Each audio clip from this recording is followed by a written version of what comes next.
એક એવી વાર્તા જેને સાંભળીને તમારી આંખો નમ થઈ જશે। એક જુવાન દીકરીને લઈને માતા પિતાની ચિંતા। રાધા હજી ઘરે પાછી ન આવી, મને ચિંતા થાય છે। નંદુભાઈએ પત્નીને 10મી વાર આ એકને એક વાત કરી। ઘડિયાળમાં 10 વાગ્યા હતા। રાતના 10 ગામડામાં ગામ માટે આ સમય અતિશય મોટો કહેવાય। એમાં જુવાન છોકરી જ્યારે ઘરની બહાર ગઈ હોય ત્યારે તો ખાસ। હવે તો રાધાની માં પણ જવાબ દઈ દઈને થાક્યા હતા કે અડધો કલાક રાહ જોઈએ, આવતી જશે। પણ 10 વાગી ગયા તો દીકરી ન આવી ત્યારે એમનો ઉત્તર બદલાયો। ચિંતા તો મને થાય છે, પણ આપણે એની તપાસ કરીએ તો પણ ક્યાં કરીએ? ક્યાં કરીએ શું? ક્યાં કરીએ એટલે રાધા જ્યાં ગઈ હોય ક્યાં કરીએ? ભૂપતસિંહના ઘરે જઈએ। મને તો ભૂપતસિંહ દીધે ડાળે ગમતો નથી। એના ઘરે આપણી જુવાન દીકરીને મોકલાય જ નહીં। તારી આ વાત મને જરા પણ ગમતી નથી। આવી નાની લાગતી પણ ગંભીર વાતમાં તું મને પૂછ્યા વગર। નંદુભાઈ પત્ની ઉપર અગળાઈ તો ગયા, પણ શિક્ષકનો જીવ હતો એટલે તરત સ્વસ્થ થઈ ગયા। દૂધ ઢોળાઈ જાય કે પછી અફસોસ કરવાનો કોઈ અર્થ જ ન હતો। હવે આગળ શું કરવું તે વિચારવાનું હતું। ભરૂચ જિલ્લાનું નાનું ગામ, એમાં નંદુભાઈ અને નર્મદાબેન રહે।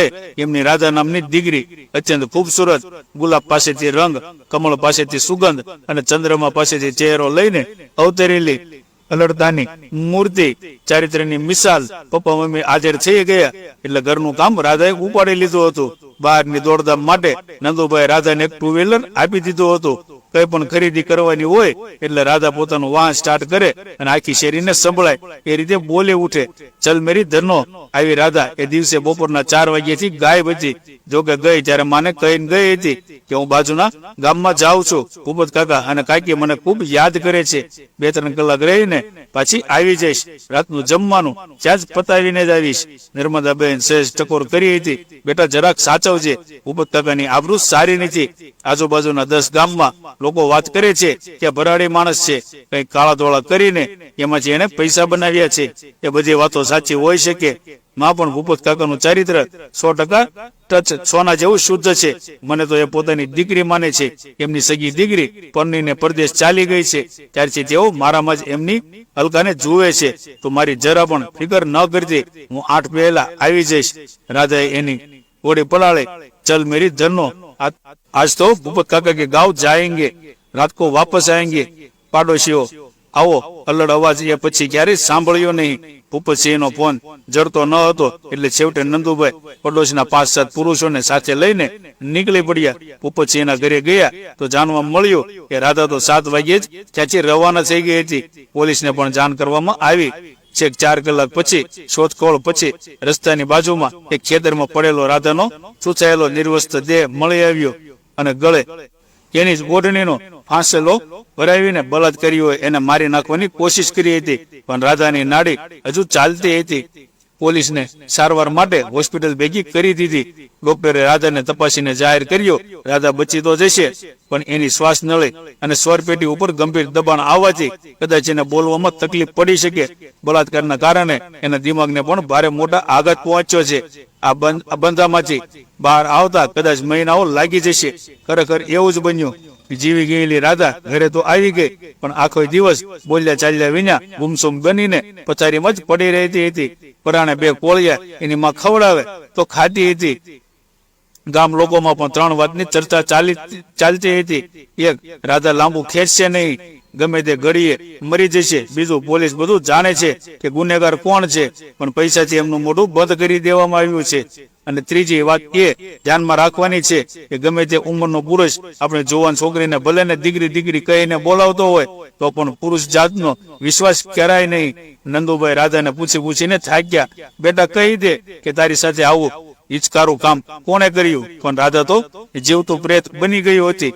એ બોલે ત્યારે ગુનેગાર પકડાય ને? અચાનક એ જ ગામમાં એક અરેરાટી ઉપજે તેવો બનાવ બની ગયો। ગામના સૌથી સુખી ખેડૂત વાલજીભાઈનો એકનો એક જુવાન જોત દીકરો અર્જુન માર્ગ અકસ્માતમાં મૃત્યુ પામ્યો। બરાબર એ જ રસ્તા ઉપર એ જ જગ્યાએ એને એક્સિડન્ટ થયો, જેની બાજુમાં ખેતરમાંથી રાધા જડી આવી હતી। નક્કી આ ભૂત પ્રેતનું જ કામ લાગે છે। રાધા નસીબદાર કે જીવી ગઈ, અર્જુન કમ નસીબ નીકળ્યો। બાપડું મરી ગયો. ગામમાં એ ચોક્કસ સ્થાન વિશે વહેમ અને અંધશ્રદ્ધાથી પ્રેરિત વાતો ચાલુ થઈ ગઈ. સાંજના 7 વાગ્યા પછી લોકોએ રસ્તે થઈને નીકળવાનું બંધ કરી દીધું. અર્જુનની લાશનો પોસ્ટમોર્ટમ રિપોર્ટ આવ્યો અને કહેતો હતો કે મૃતકની ખોપરીમાં કોઈ ભારે વાહનની ટક્કર લાગવાથી ફ્રેક્ચર થયું છે અને અંદરના દિમાગને ગંભીર ઈજા થવાથી એનો મૃત્યુ થયેલ છે. માર્ગ પરની ધૂળમાં પડેલા ભારે વાહનના ટાયરના નિશાન પણ પકડાયા, પણ વાહન ન પકડાયું. સહેજ આગળ જતા રસ્તો ડામર વાળો થઈ જતો હતો. ગુનેગાર ફરી એકવાર છટકી ગયો. વાલજીભાઈની આબરૂ આખે પંથકમાં ખૂબ જામેલી હતી.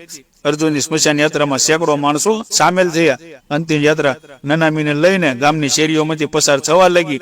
જ્યારે તે નંદુ માસ્તરની ખડકી આગળથી પસાર થઈ એ અજબ જેવી ઘટના બની ગઈ. સાવ જીવતી લાશ બનીને પડી રહેલી રાધા એકાએક ચીસો પાડવા લાગી, બચાવો બચાવો, એ આવી રહ્યો છે.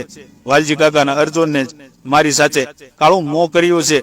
બાપ, બારણા બંધ કરો. અને હમણાં જ અંદર આવીને મને રાધાની ચીસો હવામાં ગુંજી ઉઠી. લોકો સમજી ગયા કે અર્જુને આ નિર્દોષ છોકરીની જિંદગી બરબાદ કરી નાખી હતી. પહેલા તે બધા શબ્દ થઈને ઉભા રહી ગયા, પછી ધીમે ધીમે નનામી તરફ નફરતથી થૂકીને ઘર ભેગા થઈ ગયા.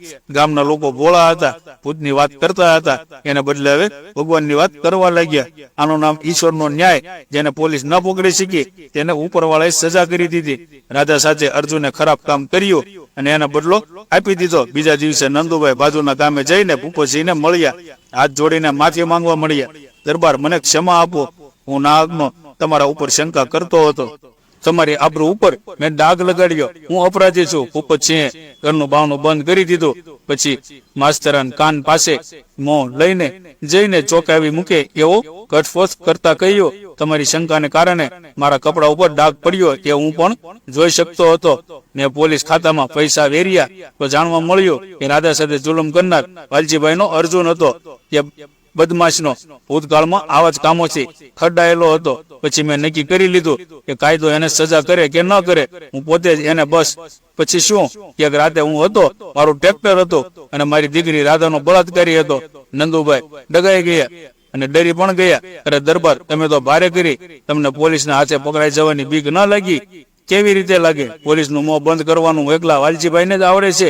ઉપર બેઠેલા મારા વહાલાને પણ આવડતું હશે ને. એ આજ રાતે વરસાદનું જોરદાર ઝાપટું આવ્યું અને ડામરની સડક ઉપરના ટાયર નિશાન ભૂસાઈ ગયા.